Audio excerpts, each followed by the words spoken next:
Zeruesu, Voljank, Goreadomosu, voilà de quel monstre on va parler aujourd'hui. Ici Skywyvern et aujourd'hui, on ne parle pas de simples sous-espèces, on plonge dans la génétique modifiée et l'évolution inversée et les espèces extrêmes de Monster Hunter Frontier. Préparez-vous à un voyage dans les théories les plus folles. Zeruesu, le dragon céleste. Le Zeruesu est l'espèce éclat, entre parenthèses Burst Species, du Rathalos. Ces Burst Species sont des variantes extrêmes si adaptées ou mutées qu'elles ont développé des capacités et des éléments radicalement différents, créant une nouvelle catégorie de danger. Le Zeruesu, surnommé le dragon céleste ou parfois le Rathalos de lumière, abandonne le poison et le feu de son cousin pour maîtriser un élément unique à Frontier, la lumière. Visuellement, il est frappant, ses écailles sont blanc cendré et des cristaux rappelant la radiation de Cherenkov brillent d'un bleu intense sur tout son corps. Sa capacité à générer cet élément lumière proviendrait d'une manipulation combinée d'énergie, feu et foudre, poussée à une fréquence et une intensité extrême. C'est l'idée que si le feu est la chaleur et la foudre est l'électricité, la lumière est la fusion pure des deux, un concept fascinant d'adaptation élémentaire. Le mécanisme d'adaptation. Son combat est centré sur la mécanique d'adaptation. Le Zeruesu alterne entre deux formes principales, basées sur l'énergie qu'il accumule dans ses cristaux, la forme shot et la forme impact. En forme shot, il est très mobile, il charge rapidement, peut tirer des rayons lumineux au balayage qui couvrent une vaste zone, punissant ainsi les chasseurs à distance, et il utilise également des projectiles autoguidés qui explosent. En forme impact, il devient plus agressif au corps à corps, ses attaques au sol, comme ses coups de queue et ses claquements d'ailes, génèrent des pics de cristaux lumineux qui jaillissent du sol. Il s'agit d'une tentative de le rendre plus efficace contre les chasseurs qui restent trop près ou trop loin, forçant une gestion constante du positionnement. L'évolution Sparkling. La puissance du Zeruesu est si grande qu'il existe une variante encore plus rare, le Sparkling Zeruesu. L'individu extrême ou dit Muzu de cette espèce, on théorise qu'il atteint une forme quasi divine de l'élément lumière, rendant ses cristaux encore plus dangereux et ses attaques encore plus rapides, un peu comme une étoile qui s'intensifie. Une des théories les plus populaires veut que le Zeruesu ait évolué pour chasser des proies plus rapides ou invisibles, nécessitant un sens plus aiguisé que le Rathalos standard. Le fait qu'il utilise la lumière, qui agit comme un phare, un danger, a été vu comme une adaptation à des environnements souterrains ou aériens extrêmes où la lumière naturelle fait défaut. Pour beaucoup, c'est que serait devenu le Rathalos s'il avait évolué pour devenir un dragon ancien à part entière, atteignant un statut de force de la nature par la pureté de son élément. Voljank, le singe écarlate. Le Voljank, le singe écarlate, est classé comme une espèce d'origine. Ce qui est fascinant, c'est que le Voljank est considéré comme un proche parent ancestral de l'impitoyable Rajang, le singe tonnerre. Pourtant, au lieu de maîtriser la foudre, qu'il absorbe des Kirin, le Voljank est le maître absolu de l'élément feu. Il vit dans les cratères volcaniques et tire sa puissance de deux énormes pierres-feu incrustées dans ses avant-bras. Son apparence est plus primitive, la fourrure est d'un brun rouge profond, lui valant le surnom de Crimson Lotus Monkey, le singe lotus écarlate si vous préférez. C'est le premier point qui intrigue, comment l'espèce est-elle passée de l'élément feu à l'élément foudre? Le mécanisme de surchauffe.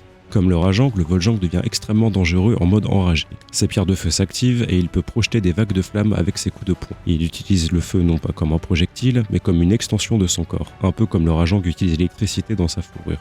L'une des attaques les plus iconiques est son souffle de lave, souvent appelé lava beam. Contrairement au souffle électrique du Rajang qui est un rayon concentré, celui du Voljank est une pulvérisation de magma et de flammes qui balayent l'arène, forçant les chasseurs à s'éloigner ou à plonger sous l'attaque. Le Voljank possède une mécanique d'armure, ses pierres de feu sont ses points faibles. Cependant, s'il parvient à les frapper au sol, il peut créer des zones de lave permanentes dans l'arène, rendant le combat encore plus restrictif. Il se nourrit de la colère du magma de son territoire. La transition élémentaire. La théorie la plus solide et la plus acceptée par la communauté des joueurs suggère que le Voljank représente l'étape où la bête accro était résistante au feu grâce à sa vie dans les volcans, mais vulnérable aux autres éléments. Au fil des années, l'espèce du Voljank aurait migré hors des volcans et se serait spécialisée dans la chasse aux Kirin. Cette nouvelle proie aurait poussé le Rajang à évoluer, perdant son affinité pour le feu tout en développant une capacité unique à absorber et rediriger la foudre du Kirin. Le Rajang moderne est donc une preuve d'adaptation réussie à un régime alimentaire spécifique, tandis que le Voljank est la relique d'une époque plus primitive. C'est un lore qui donne une profondeur incroyable à l'un des monstres les plus redoutés de la série. Goreadomosu, le Gravios aquatique. Nous concluons ce voyage avec le Goreadomosu, comme le Toa Tetsukatora abordé dans la dernière vidéo et le Voljank. Il est une espèce d'origine considérée comme un parent ancestral des dragons carapaces que sont le Gravios et le Basarios. Ce qui surprend, c'est son élément, l'eau, alors que le Gravios est une forteresse terrestre qui utilise le feu et le gaz soporifique. Le Goreadomosu est un maître des fluides. Il a une carapace plus foncée, des organes internes spécialisés qui lui permettent d'accumuler une quantité massive d'eau. Son habitat est principalement le désert.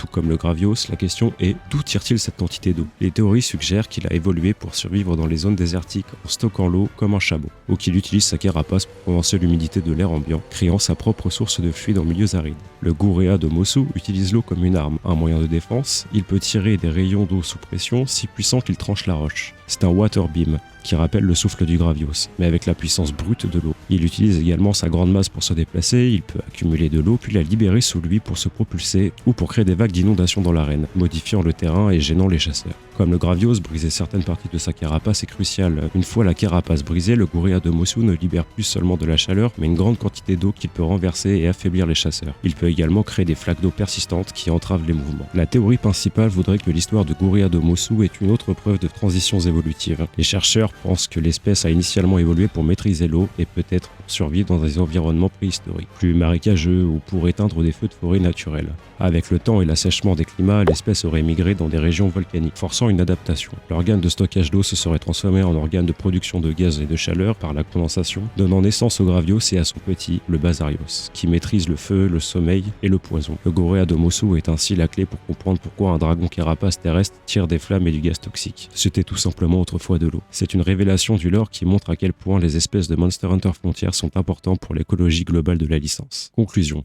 Le Zéorosu, le Voljang et le Gouréa de Mossou, trois monstres qui ne sont pas de simples variantes, mais des points d'ancrage dans l'histoire biologique de Monster Hunter, qu'il s'agisse des espèces éclats poussant la génétique à ses limites ou des espèces d'origine révélant les ancêtres élémentaires de nos monstres les plus familiers, Frontier a repoussé toutes les limites du lore. L'adaptation à la lumière, la surchauffe volcanique et le canon à eau sont une vitrine de ce que rendait le gameplay de Frontier si unique et si exigeant. Je vous laisse réfléchir sur l'impact des Origin Spices sur le lore actuel, que ce soit dans World ou avec les sous-espèces de Iceborne qui intègrent la notion d'adaptabilité, ou encore avec Wild et les mutations forcées.